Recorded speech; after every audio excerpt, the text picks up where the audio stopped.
Hola amigos, soy Jane y esto es Fincate. Bienvenidos.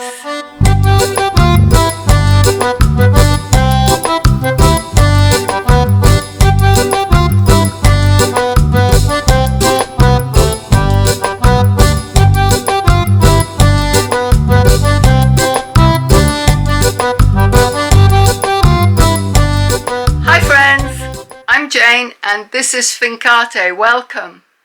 Following on from our escapade with the eggs and the incubator, we're still on a mission to find some chums for Pixie. And take a look at this.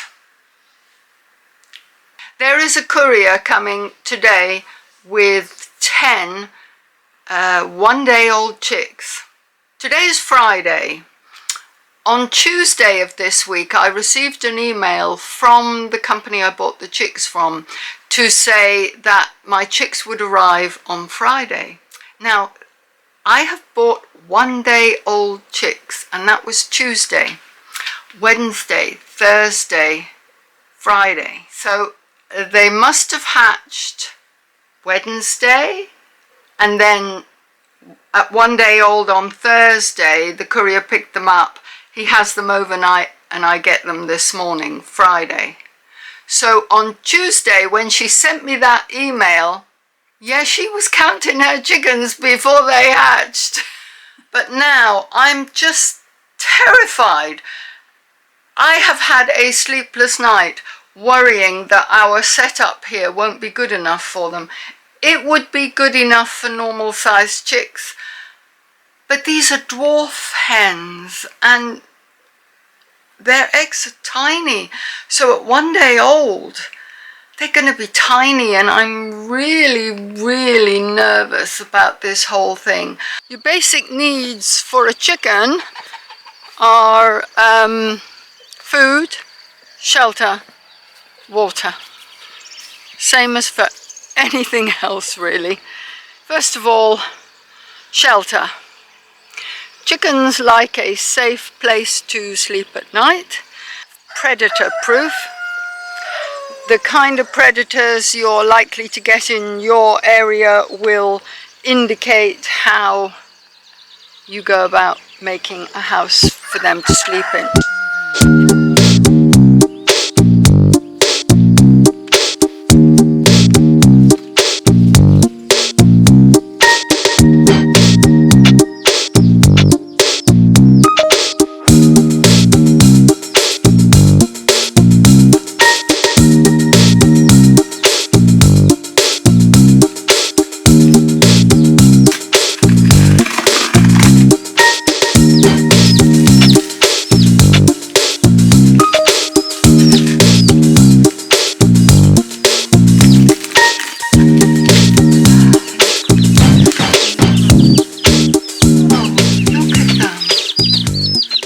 Beautiful.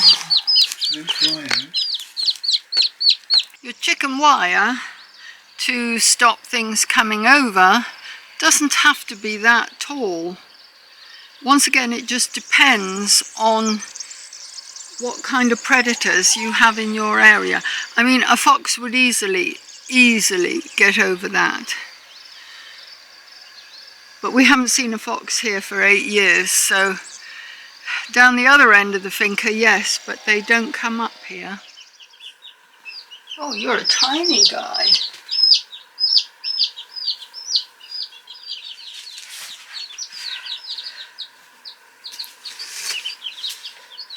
I think I'll just put the rest straight in. The ones that I've already dipped, we'll teach these ones what to do.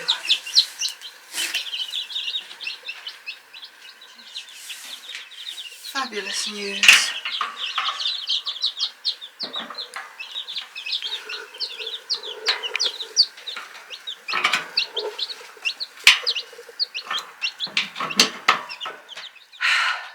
What a relief!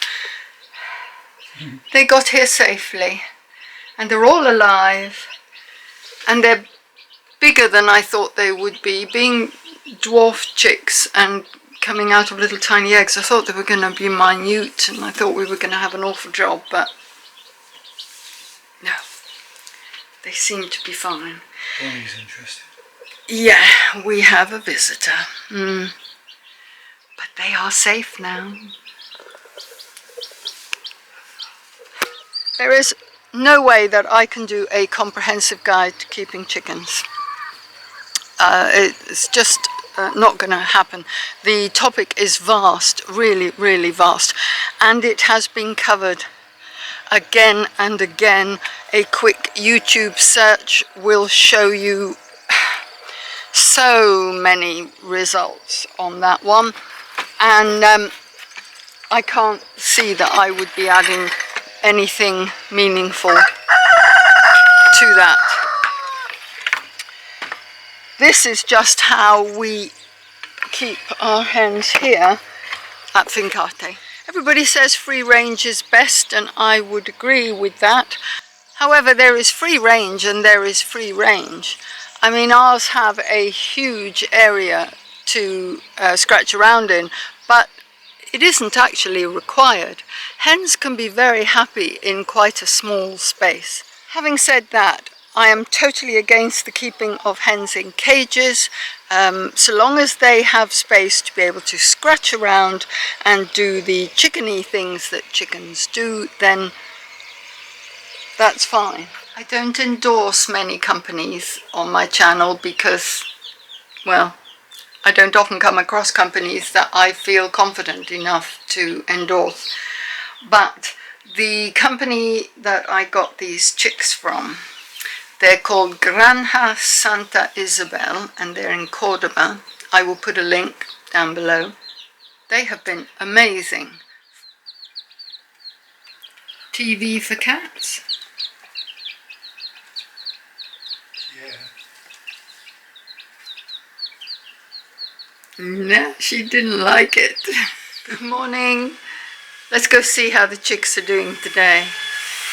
Oh, you'll have to excuse the robot hoover is going, so there's noise in the background. Okay guys, let's have a look at you.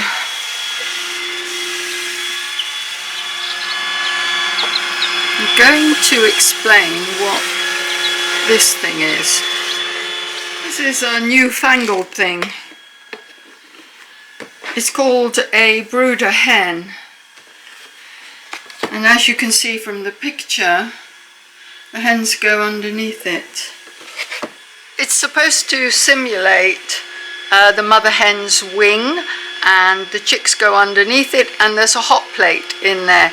It's not super hot, they don't get burned, but it just keeps underneath that nice and cozy and warm, just like it would be if they were under mummy hen's wing. But the trouble that I'm having with it is that not all the hens I have are the same size, because the very kind company that sent me the hens sent me 10 hens like I asked for, and then they threw an extra one in.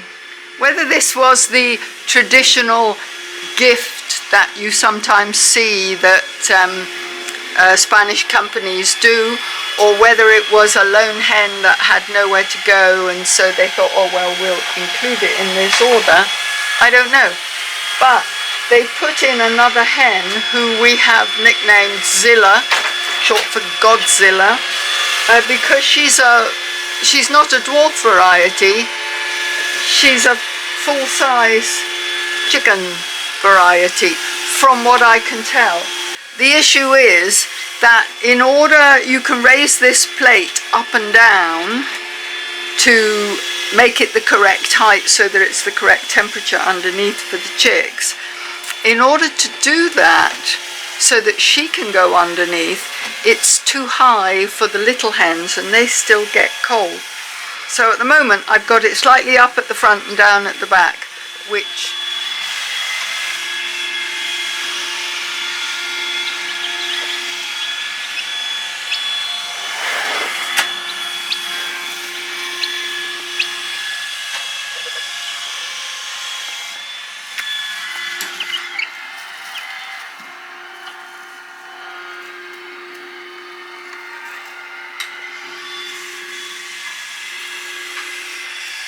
Come on, Godzilla, where are you?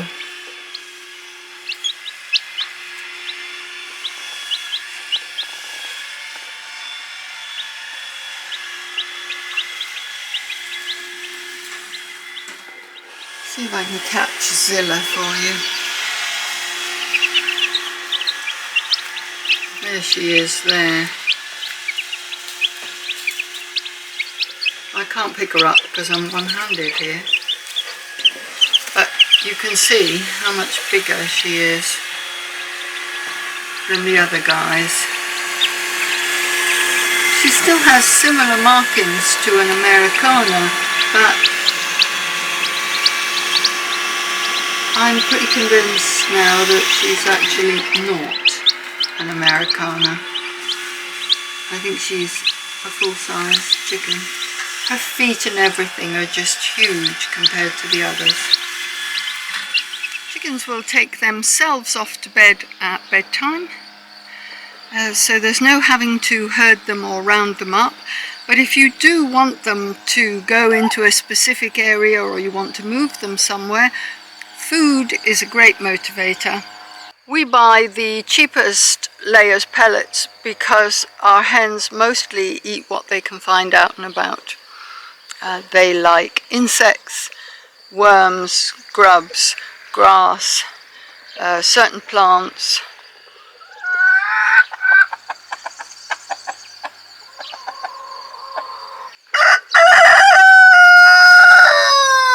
And leftovers. Not that we have much in the way of leftovers, but whatever is left on the plate or is too small to be saved for the following day gets chopped up and given back to the hens. Of course, you will have heard me refer to the chicks as she, and I've called them hens. At the moment, I don't know what sex they are, and a good proportion of them are going to be little boys. So what do we do with the excess cockerels? Well, plain and simple, we fatten them up and we eat them. And yes, of course, we're sad about it. And if we could find homes for them, we would, and we do try. But you just can't keep more than one cockerel unless you've got a really, really large flock. And even then, 2 cockerels, well, they fight.